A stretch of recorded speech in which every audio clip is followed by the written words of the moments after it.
Halo, selamat pagi. Assalamualaikum warahmatullahi wabarakatuh. Salam sejahtera bagi kita semua. Perkenalkan, nama saya Ibu Nuni Wijaya Relawati. Pagi hari ini saya akan menyampaikan materi tentang tata krama. Adakah yang kalian tahu tentang apa itu tata krama?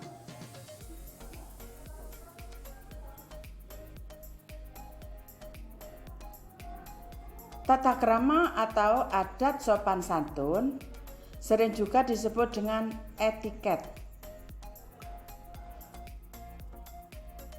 Tata krama telah menjadi bagian dalam hidup, menjadi bagian dari pergaulan sehari-hari. Contoh, pada waktu masih kanak-kanak, orang tua sudah melatih kita menerima pemberian orang dengan tangan kanan dan mengucapkan terima kasih. Orang tua melatih cara makan, minum, menyapa, memberi hormat, dan berpakaian. Lama-kelamaan perilaku itu menjadi kebiasaan. Jadi dapat disimpulkan bahwa tata krama adalah kebiasaan sopan santun yang disepakati dalam kehidupan pergaulan manusia.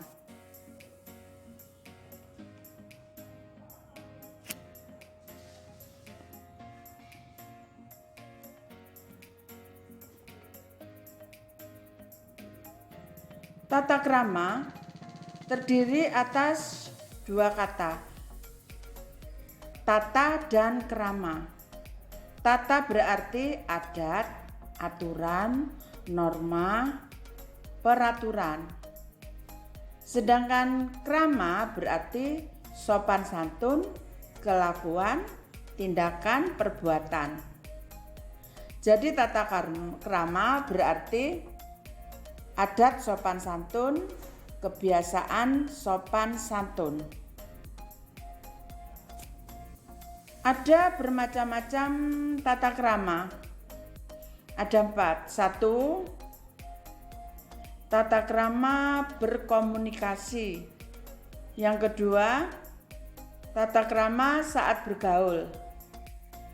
Yang ketiga, tata krama berpenampilan.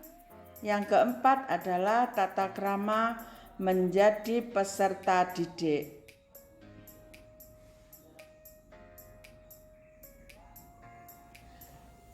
Tata krama berkomunikasi.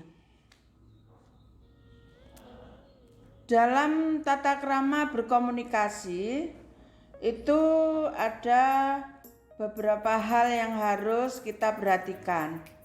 Yang pertama yaitu adalah perhatikan lawan bicara. Jadi pada saat kita bicara, kita harus memandang lawan bicara kita. Yang kedua, perhatikan siapa lawan bicara.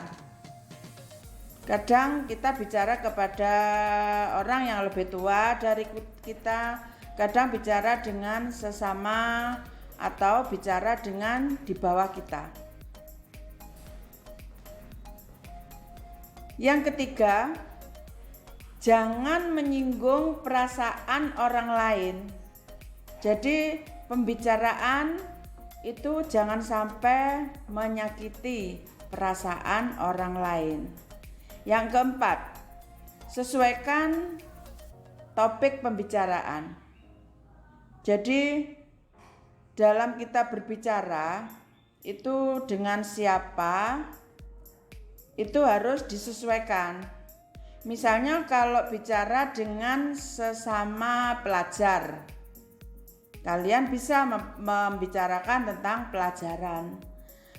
Tapi sebaliknya, jika bicara dengan misalnya tukang bakso, gak mungkin kita membicarakan pelajaran. Jadi itu maksudnya sesuaikan antara pembicaraan itu dengan topiknya. Yang kelima, Jangan memotong pembicaraan orang lain. Jadi kita memperhatikan di saat pihak yang diajak bicara itu belum selesai, jangan sekali-kali memotong pembicaraan atau menghentikan atau menggantikan dengan kita omong kita sendiri, bicara kita sendiri. Itu yang maksudnya dalam tata krama berkomunikasi.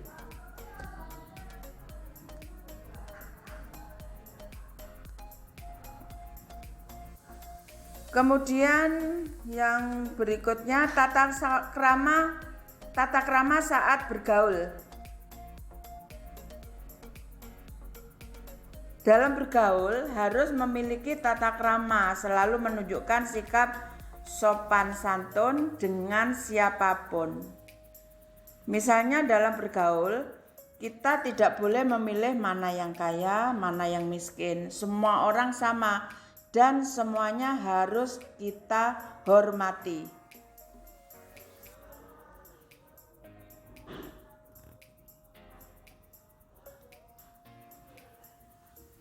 Tata krama berpenampilan. Dalam tata krama berpenampilan, kita harus berpakaian santun, tidak terbuka, dan tidak memakai perhiasan yang berlebihan, karena hal tersebut dapat mengundang tindak kejahatan.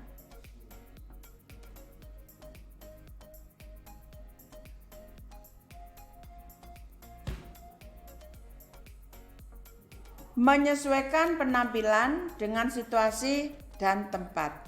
Misalnya memakai gaun saat pesta, memakai kemeja dan celana itu pada saat situasi formal atau resmi, dan memakai kaos untuk pergi bermain atau dalam situasi non formal.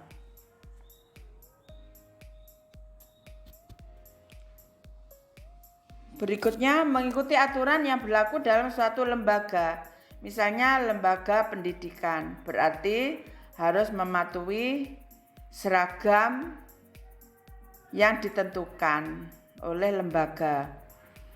Kemudian juga memasukkan seragam sekolah bagian atas ke dalam celana atau rok, serta memakai dasi dan ikat pinggang.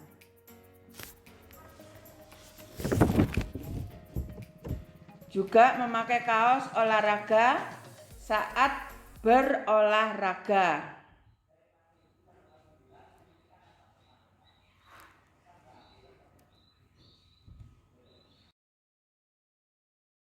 Selanjutnya yaitu yang keempat, tata krama menjadi peserta didik. Yang pertama adalah berbicara santun dan berbahasa Indonesia. Jadi karena kalian itu berasal dari suku Madura, ada suku Jawa yang banyak di sini. Jadi kalian dalam berbicara tidak hanya harus santun tapi juga menggunakan bahasa Indonesia. Yang kedua, pilih waktu yang tepat. Jadi maksudnya hindari waktu ibadah dan istirahat itu di atas jam 8 malam. Jadi waktunya belajar berapa jam, dilanjutkan ibadah dan seterusnya, itu juga tahu pembagiannya. Yang ketiga, awali dengan sapaan atau salam. Misalnya selamat pagi Bapak, Ibu, atau Assalamualaikum.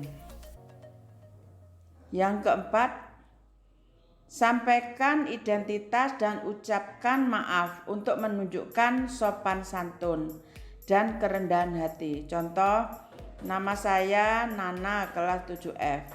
Mohon maaf mengganggu waktu Bapak Ibu.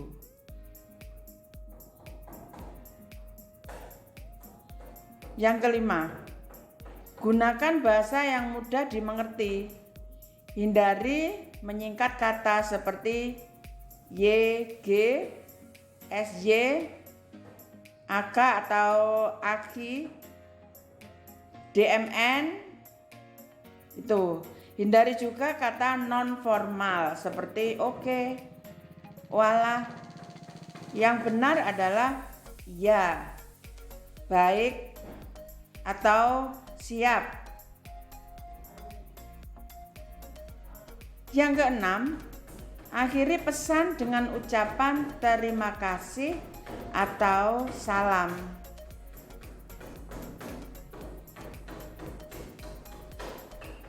Berikutnya adalah manfaat tata krama.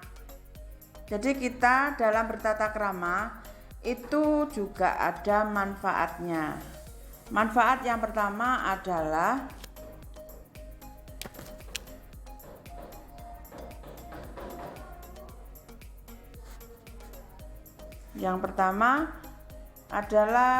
bisa damai. Karena dengan tata krama menciptakan kehidupan yang nyaman, aman, dan tentram. Yang berikutnya adalah disenangi orang lain. Karena dengan bertata krama mudah bergaul dan memiliki banyak teman. Yang berikutnya bisa menjadi warga negara yang baik. Karena orang yang memiliki kesadaran terhadap hukum, aturan, dan norma itu termasuk warga negara yang baik. Yang terakhir adalah memiliki akhlak yang mulia. Yang dimaksud adalah bisa disayang Allah. Itu manfaat dari tata krama. Demikian anak-anak materi tentang tata krama. Semoga kalian bisa menerapkan dalam kehidupan sehari-hari. Baik dalam berkomunikasi, saat bergaul, saat berpenampilan, juga menjadi peserta didik yang baik. Untuk berikutnya saya beri tugas, yaitu buatlah rangkuman dari materi tata krama yang kalian kirimkan kepada wali kelas masing-masing melalui Google Form. Demikian anak-anak materi tata krama. Saya akhiri. Wassalamualaikum warahmatullahi wabarakatuh.